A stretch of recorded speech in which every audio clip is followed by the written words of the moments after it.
Judges chapter 15. But after a while, in the time of wheat harvest, Samson visited his wife with a young goat and said, "I will go in to my wife in her room." But her father did not let him enter. Her father said, "I really thought that you hated her intensely, so I gave her to your companion. Is not her younger sister more beautiful than she? Please, let her be yours instead." Samson then said to him, "This time I shall be blameless in regard to the Philistines when I do them harm." Samson went and caught 300 foxes and took torches and turned the foxes tail to tail and put one torch in the middle between two tails. When he had set fire to the torches, he released the foxes into the standing grain of the Philistines, thus burning up both the shocks and the standing grain, along with the vineyards and groves. Then the Philistines said, "Who did this?" And they said, "Samson, the son-in-law of the Timnite, because he took his wife and gave her to his companion." So the Philistines came up and burned her and her father with fire. Samson said to them, "Since you act like this, I will surely take revenge on you, but after that I will quit." He struck them ruthlessly with a great slaughter, and he went down and lived in the cleft of the rock of Edom. Then the Philistines went up and encamped in Judah and spread out in Lehi. The men of Judah said, "Why have you come up against us?" And they said, "We have come up to bind Samson in order to do to him as he did to us." Then 3,000 men of Judah went down to the cleft of the rock of Edom and said to Samson, "Do you not know that the Philistines are rulers over us? What then is this that you have done to us?" And he said to them, "As they did to me, so I have done to them." They said to him, "We have come down to bind you, so that we may give you into the hands of the Philistines." And Samson said to them, "Swear to me that you will not kill me." So they said to him, "No, but we will bind you fast and give you into their hands. Yet surely we will not kill you." Then they bound him with 2 new ropes and brought him up from the rock. When he came to Lehi, the Philistines shouted as they met him, and the Spirit of the Lord came upon him mightily, so that the ropes that were on his arms were as flax that is burned with fire, and his bonds dropped from his hands. He found a fresh jawbone of a donkey, so he reached out and took it and killed 1,000 men with it. Then Samson said, "With the jawbone of a donkey, heaps upon heaps, with the jawbone of a donkey I have killed 1,000 men." When he had finished speaking, he threw the jawbone from his hand, and he named that place Ramath Lehi. Then he became very thirsty, and he called to the Lord and said, "You have given this great deliverance by the hand of your servant, and now shall I die of thirst and fall into the hands of the uncircumcised?" But God split the hollow place that is in Lehi, so that water came out of it. When he drank, his strength returned, and he revived. Therefore he named it En-Hakkore, which is in Lehi to this day. So he judged Israel 20 years in the days of the Philistines.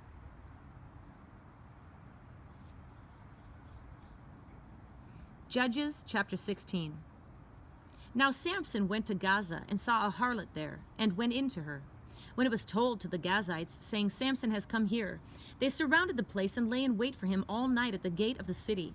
And they kept silent all night, saying, "Let us wait until the morning light, then we will kill him." Now Samson lay until midnight, and at midnight he arose and took hold of the doors of the city gate and the 2 posts, and pulled them up along with the bars. Then he put them on his shoulders and carried them up to the top of the mountain which is opposite Hebron. After this, it came about that he loved a woman in the valley of Sorek, whose name was Delilah. The lords of the Philistines came up to her and said to her, "Entice him, and see where his great strength lies, and how we may overpower him, that we may bind him to afflict him. Then we will each give you 1,100 pieces of silver." So Delilah said to Samson, "Please tell me where your great strength is, and how you may be bound to afflict you." Samson said to her, "If they bind me with 7 fresh cords that have not been dried, then I will become weak and become like any other man." Then the lords of the Philistines brought up to her 7 fresh cords that had not been dried, and she bound him with them. Now she had men lying in wait in an inner room, and she said to him, "The Philistines are upon you, Samson." But he snapped the cords as a string of tow snaps when it touches fire. So his strength was not discovered. Then Delilah said to Samson, "Behold, you have deceived me and told me lies. Now please tell me how you may be bound." He said to her, "If they bind me tightly with new ropes, which have not been used, then I will become weak and become like any other man." So Delilah took new ropes and bound him with them, and said to him, "The Philistines are upon you, Samson." For the men were lying in wait in the inner room. But he snapped the ropes from his arms like a thread. Then Delilah said to Samson, "Up to now you have deceived me and told me lies. Tell me how you may be bound." And he said to her, "If you weave the 7 locks of my hair with the web and fasten it with a pin, then I will become weak and be like any other man." So while he slept, Delilah took the 7 locks of his hair and wove them into the web. And she fastened it with the pin and said to him, "The Philistines are upon you, Samson." But he awoke from his sleep and pulled out the pin of the loom and the web. Then she said to him, "How can you say I love you when your heart is not with me? You have deceived me these 3 times and have not told me where your great strength is."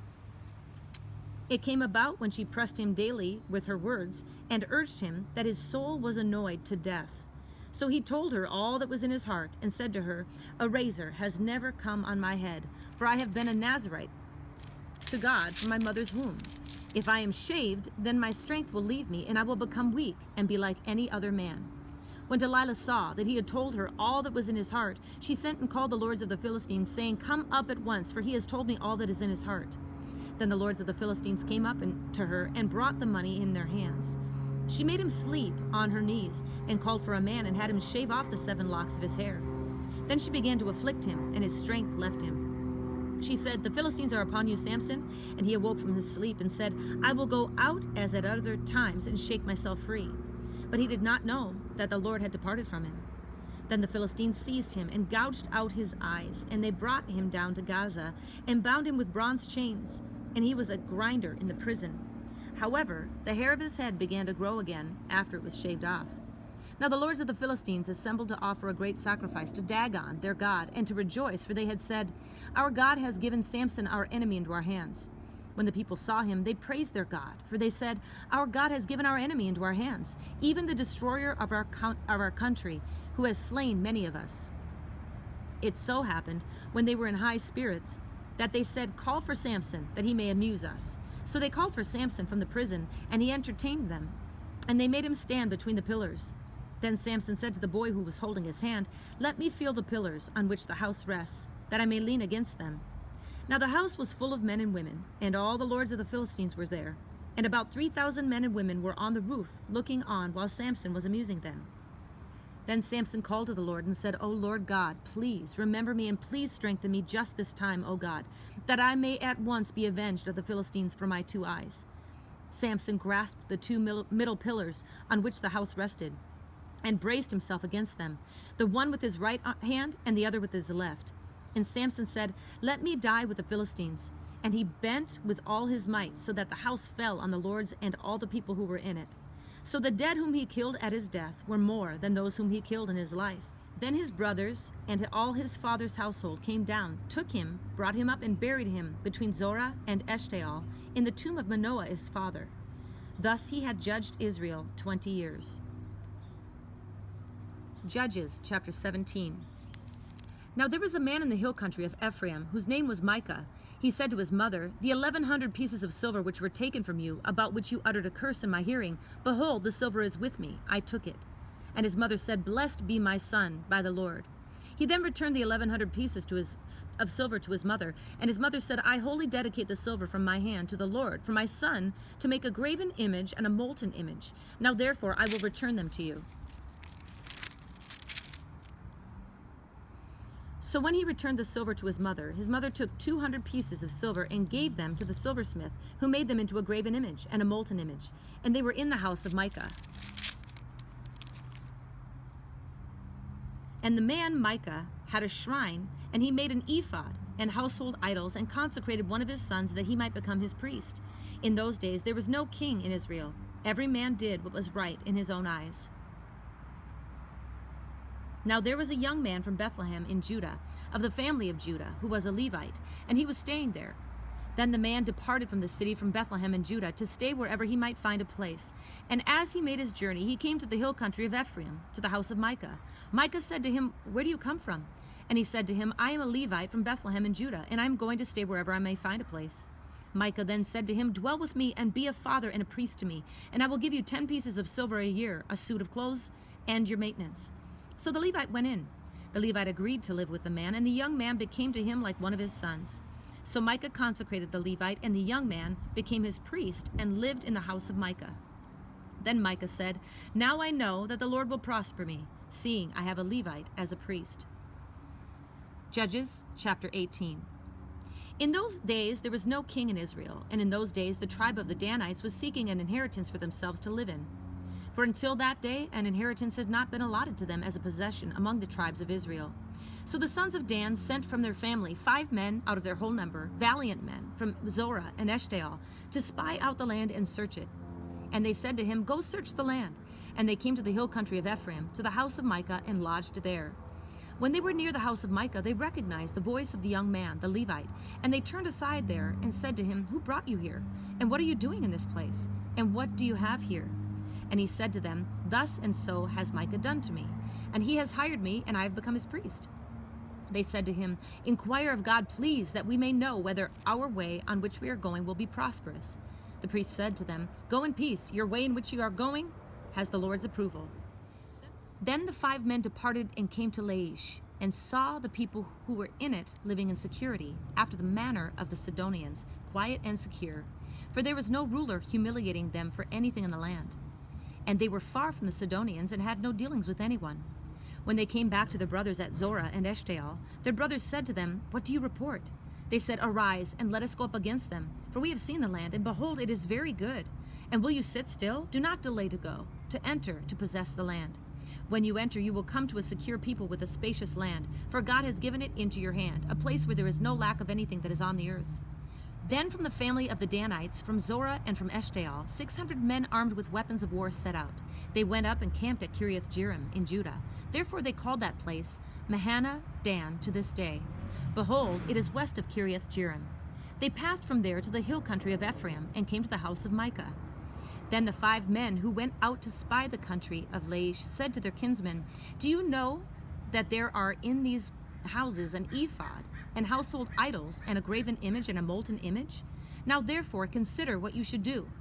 They turned aside there and came to the house of the young man, the Levite, to the house of Micah, and asked him of his welfare. The 600 men armed with their weapons of war, who were the sons of Dan, stood by the entrance of the gate.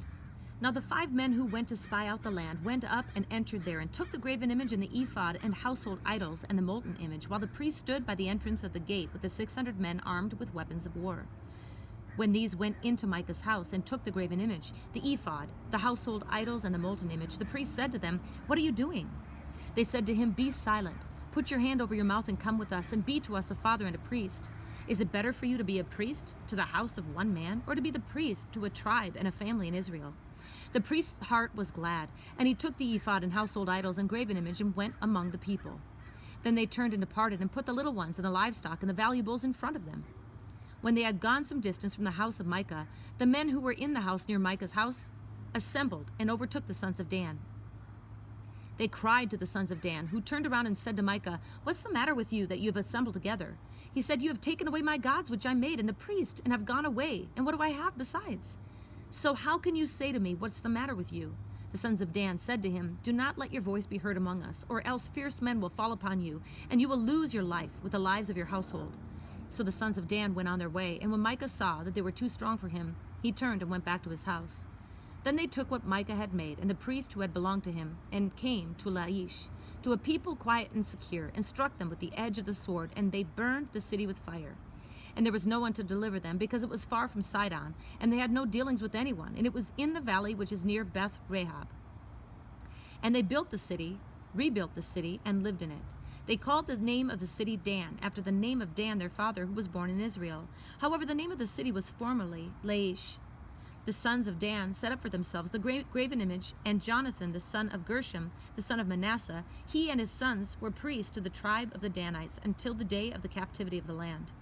So they set up for themselves Micah's graven image, which he had made, all the time that the house of God was at Shiloh. Judges chapter 19.